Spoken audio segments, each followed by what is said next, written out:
9. Travis Grave. One evening in early 2023, a man showed up at his neighbor's house in Homestead, Florida, and said he'd killed his mother. Officers arrived to find 40-year-old Travis Grave waiting to be taken into custody. Grave's parents, Rachel and Herbert Nouse Grave, owned the world-famous Nouse Berry Farm. Police found Rachel fighting for her life and had her airlifted to the hospital in critical condition, while Herbert sustained less severe injuries. A law enforcement official told CBS News that Grave allegedly demanded money from his parents, then beat them with a flashlight before fleeing the scene on a golf cart. The suspect has a troubling history, which includes previous charges of assault, burglary, and possession of a firebomb. He was found mentally incompetent, and the case was dropped. According to a family friend who spoke with CBS, Grave suffered from a traumatic brain injury stemming from an ATV accident that happened about 20 years before the attack on his parents. In 2015, a court ruled that he was mentally incapacitated and appointed Rachel as his legal guardian. Grave faces charges of premeditated attempted murder, 2 counts of aggravated battery, and attempted strong-arm robbery. 8. Elijah Smith. 41-year-old Latoya Acri was gearing up to perform with her band, True Soul, in 2021 for a concert dedicated to raising awareness about domestic violence. The singer, who was known for her powerful voice, was at a good place in her life, but tragically, Latoya never made it to the show. She was shot dead in the driveway of her Spotsylvania County, Virginia home. An investigation revealed that Latoya had an argument with her son, 21-year-old Elijah Smith, before the shooting. She was upset with him for breaking her rule against bringing women into her home. Detectives tracked him down at a nearby hotel, where detectives found a gun and bullet casings forensically linking Smith to the scene. It was also evident that he'd shot through the closed passenger side window of his car. Smith went on trial for murder in early 2023. His lawyer conceded that his client shot Latoya, but he urged for a reduced voluntary manslaughter conviction, which would have put Smith away for 10 years at the most. Prosecutors argued that Smith had the choice to drive away instead of shoot his mom, and that the deliberate nature of his act qualified it as a murder, and the jury agreed. Smith was convicted of murder and will be sentenced in April of 2023. 7. Redmond ONeill. American actress Farrah Fawcett skyrocketed to fame during the 1970s after landing a role on the TV series Charlie's Angels. She went on to have a successful career in TV and film before passing away in 2009 after a 3-year battle with cancer. Fawcett left around $4.5 million to her only son, Redmond ONeill, who was in a court-mandated drug rehab facility at the time. A friend of the late actress told People magazine that Fawcett expressed concerns about her son's well-being just hours before she died. According to the terms set forth by the actress's will, O'Neill's inheritance was to be used only for his healthcare and rehabilitation. And while he saw some success with his repeated attempts to get his life on track, he seemed to keep landing back at square one each time. In 2018, O'Neill allegedly robbed a convenience store in Los Angeles County, California at knife point. Police found drugs on him at the scene and soon connected him with a string of recent violent crimes, including a fistfight and 2 stabbings. One victim was reportedly found in a pool of his own blood with stab wounds to his head and upper body. O'Neill faced a slew of charges, including robbery, assault with a deadly weapon, attempted murder, battery, brandishing a knife, criminal threats, and more. He was deemed mentally incompetent to stand trial and was transferred to a state mental hospital, where he remains to this day.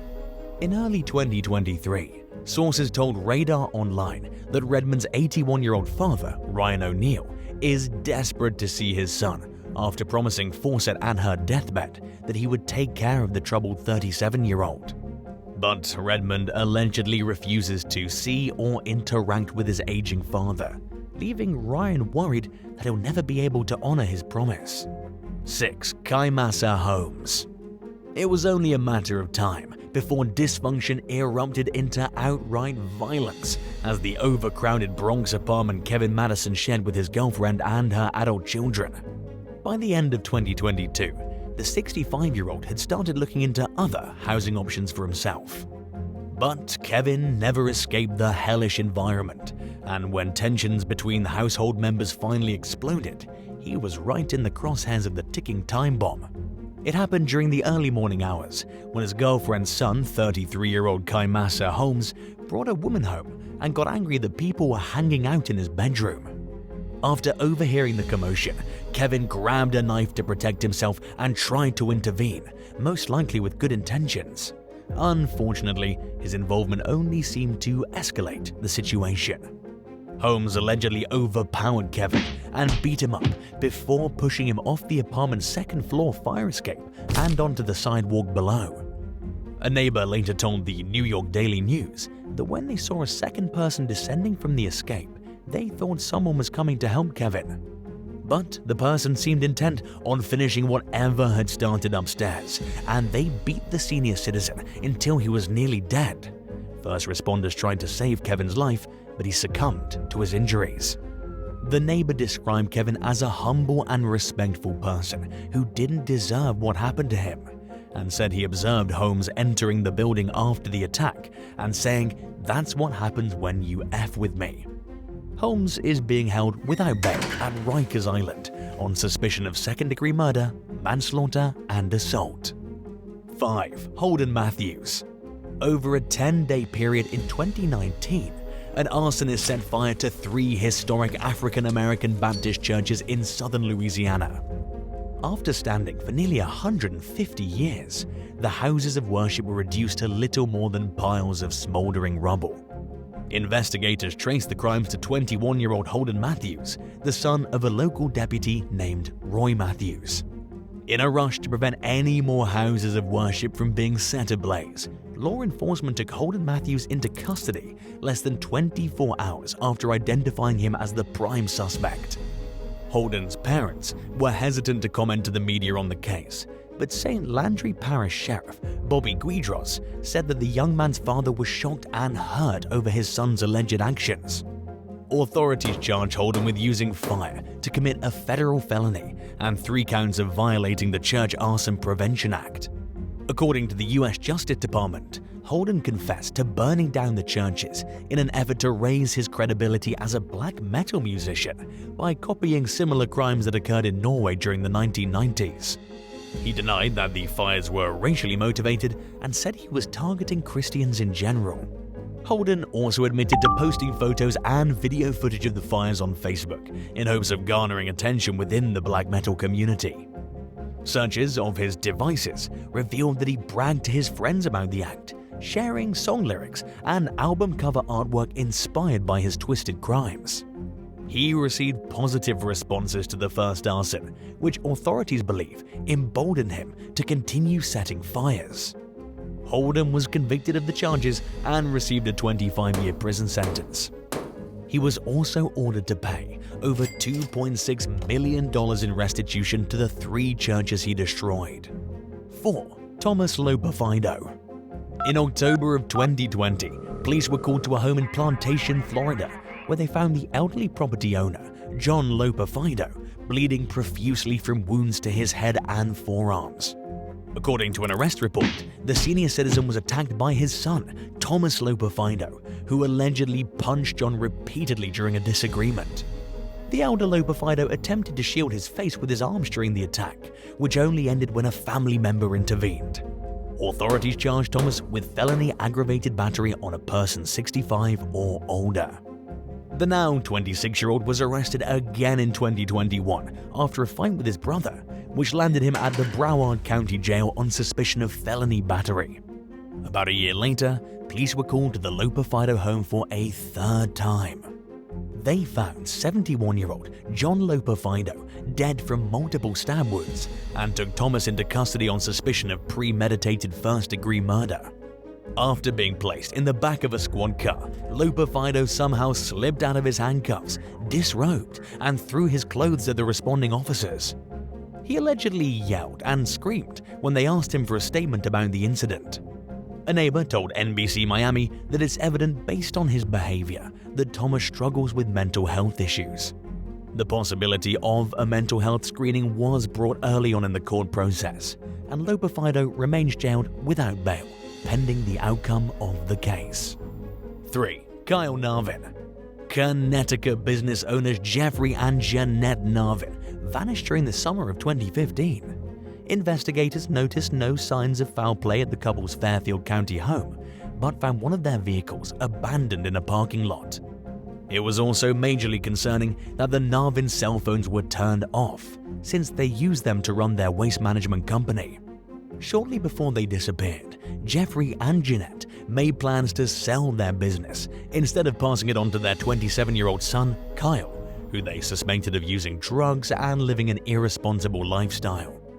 By then, the Navins had done their best to try helping their son get on the right path, and had even bought him a house to help him get a head start in life. But they disapproved of his apparent lack of ambition and didn't trust him to take over the family business. Kyle gave conflicting stories during questioning, and a search of his cell phone and home yielded strong evidence that he was involved in his parents' disappearance. In their final conversation, Jeffrey texted Kyle, asking if it hurt Jeanette and accusing his son of trying to set him up for murder. He said that he refused to go home until he knew for certain that Jeanette was safe. Blood traces found in Kyle's basement led detectives to believe he'd shot Jeffrey there, and he later admitted to shooting Jeanette in a company garbage truck. Nearly 3 months after the Navins went missing, their remains were found behind an abandoned house. Prosecutors accused Kyle of killing his parents in cold blood because he was angry that they disinherited him and planned to leave him with nothing. To avoid a trial, Kyle pleaded guilty to murdering his parents and was sentenced to 55 years in prison without parole. His girlfriend, Jennifer Valiante, pleaded guilty to conspiracy to commit murder and received an 8-year sentence. 2. Gary Howes. By the time police were summoned to the Maryland home of 75-year-old Gary Windsor Howes in 2021, nobody had seen or heard from him for 8 months. The senior citizen's sister-in-law requested a welfare check after she tried to stop by and was refused entry into the home by Howes' son and caretaker, Gary D. Howes. Officers were also denied entry by the younger Howes, who claimed his father was out of town visiting a friend. They looked the friend up and saw that he'd died 5 years earlier, and an officer observed a large amount of cleaning supplies through a window.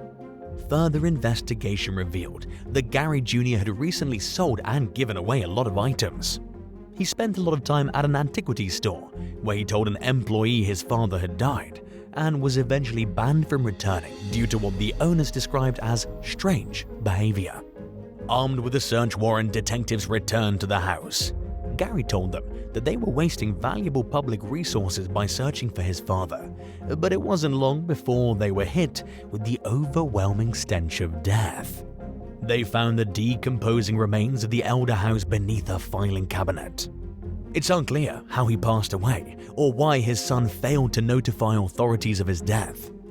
Gary D. Howes was charged with abuse to a vulnerable adult that's a family member or resided in the house. 1. Edward Chen. Edward Chen was raised by wealthy parents who spent most of their time in Taiwan but owned a home in Fairfax County, Virginia. It was normal to see little activity at their property, and years went by without their neighbors having any clue that Wu Hung, Ye Mei Chen, and their other son Raymond were dead inside the house. Edward had shot his family out of frustration over his parents' strict traditional beliefs. They wanted him to marry a Taiwanese woman and disapproved of the relationship he was in with a young woman named Mandy Colby. In 1995, they hauled Edward back to Taiwan and put him in an institution in an effort to get him to change his ways. He committed the murders after the family returned to the US. To stave off suspicion in Taiwan, Edward told relatives that his parents and brother had died in a car accident. By the time he told Mandy about what he'd done, they were married with a child. Nobody else had a clue about the murders, and Edward continued to take care of the landscaping outside his parents' home so it wouldn't look abandoned. In 1999, 4 years after the murders, he dismembered the bodies and threw them into the Chesapeake Bay with help from a friend. The only other person to know about the crime was Vicky Henry, the woman Edward dated after he and Mandy split up. Vicky came forward to law enforcement in 2002, and they were stunned to realize that such a gruesome crime had gone completely unnoticed in the community. Mandy and the friend who helped dispose of the remains corroborated Vicky's story, and Edwards eventually admitted to the murders.